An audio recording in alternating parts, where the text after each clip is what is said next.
Hi, I'm Sarah, and welcome to my channel.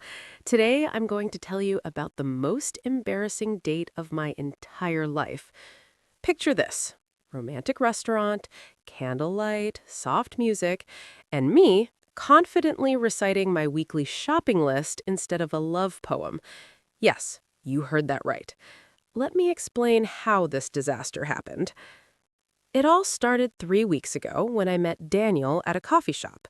He was charming, funny, and he loved English literature.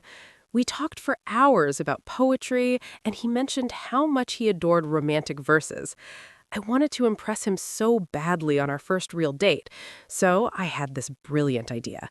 I would memorize a beautiful English love poem and recite it to him at dinner. It seemed perfect, romantic, unforgettable. Well, it was definitely unforgettable, just not in the way I planned. I chose a classic poem by Elizabeth Barrett Browning. The words were beautiful, but complicated for me. English isn't my first language, and I was still learning. But I was determined. Every morning for a week, I practiced the poem while having breakfast. I repeated those lines over and over again. But here's where the problem started. Every morning, right after practicing the poem, I also reviewed my shopping list out loud. Why? Because I always forgot what to buy at the supermarket. Milk, bread, eggs, tomatoes, chicken, olive oil. I said these words every single day, just like the poem. The big evening finally arrived. I put on my favorite dress, did my makeup carefully, and arrived at the restaurant feeling confident. Daniel was already there, looking handsome in a dark blue shirt. The atmosphere was magical. Candles were glowing on our table, and classical music played softly in the background. We ordered our food and talked about everything. Our conversation flowed naturally, and I felt so comfortable with him. Then, during dessert, the perfect moment came. But wait, this is where things got really interesting. Something happened that I didn't expect at all. Daniel looked into my eyes and said, "Sarah, you mentioned you love poetry. Do you have a favorite poem?" My heart started racing. This was my chance. This was the moment I had been preparing for all week. I took a deep breath, smiled, and said, "Actually, yes, I memorized something special. Can I share it with you?" He leaned forward with excitement in his eyes. "Please do," he whispered. The restaurant seemed quieter. Other people at nearby tables couldn't hear us, but I felt like everyone was watching. I opened my mouth to speak those beautiful, romantic words I had practiced so many times. And then my brain completely froze. I started confidently. "How do I love thee? Let me count the ways." Perfect start. Those were the correct words from the poem. But then something terrible happened. My mind went totally blank. I couldn't remember the next line. Panic filled my chest. I could see Daniel waiting, smiling, watching me with those kind eyes. I had to say something, anything. So my mouth just kept moving and words came out. But they weren't the right words. "I love thee to the depth of 2% milk and breadth of whole wheat bread. My soul can reach when feeling out of sight for the ends of cherry tomatoes and ideal grace." I kept going. I couldn't stop myself. It was like watching a car crash in slow motion. My brain had somehow mixed the poem with my shopping list, and I was powerless to stop it. "I love thee to the level of every day's most quiet need by sun and organic free-range eggs. I love thee freely as men strive for extra virgin olive oil. I love thee purely as they turn from boneless chicken breast." The words just kept flowing. Daniel's expression changed from romantic interest to complete confusion. His smile slowly disappeared, his eyebrows went up, he tilted his head like a confused puppy. I finally stopped talking. Silence. Complete, absolute, horrible silence. I wanted the floor to open and swallow me whole.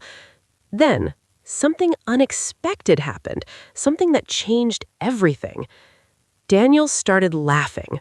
Not a small, polite laugh, but a real, genuine, loud laugh that came from his belly. His laugh was so contagious that I started laughing too. Soon, we were both laughing so hard that tears ran down our faces. Other people in the restaurant looked at us, probably wondering what was so funny. I tried to explain between laughs what had happened. "I'm so sorry," I said, wiping my eyes. "I practiced the poem every morning, but I also practiced my shopping list, and my brain got confused." He reached across the table and took my hand. "Sarah," he said, still smiling, "that was the most original and memorable poetry I've ever heard. 2% milk and boneless chicken breast will never sound the same to me again." We laughed even more. He told me about his own embarrassing language learning moments.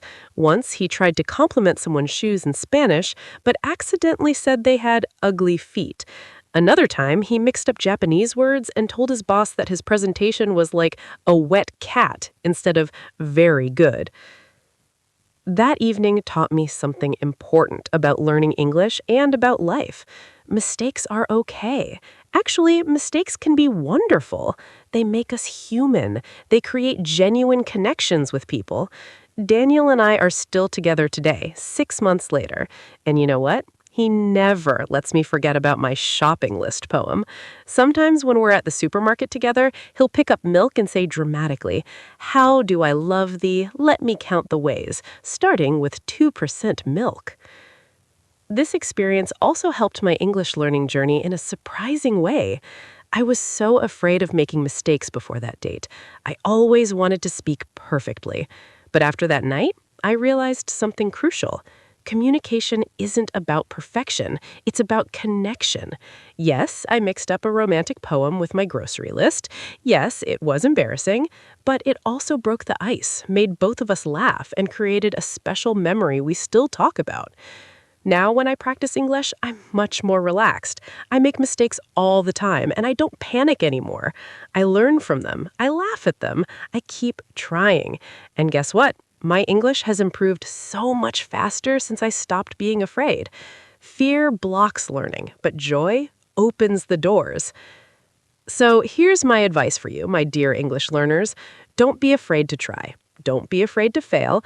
Don't be afraid to accidentally recite your shopping list when you meant to say something romantic. These moments make the best stories. They help you remember vocabulary in ways that textbooks never could.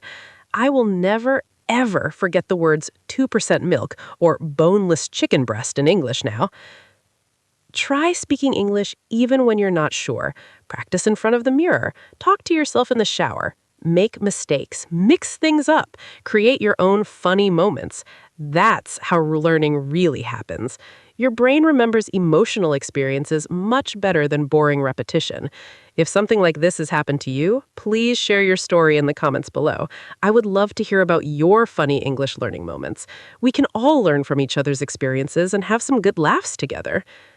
Before I go, if you enjoyed the story and want to hear more about my English learning adventures, please like and subscribe to my channel and hit that notification bell. Share this video with your friends who are also learning English. Trust me, they'll relate to this story and feel better about their own mistakes. In my next video, I'll share another incredible secret from my life that English gave me, something that taught me the importance of never being afraid to speak, even when you make mistakes. You won't want to miss that one. Thank you so much for being with me watching this video. Until the next video, keep learning, keep practicing, and keep believing in yourself. And remember, every mistake is just a funny story waiting to happen. That's all for today, my friends. I'll see you in the next one. Please take care of yourselves. Bye-bye for now.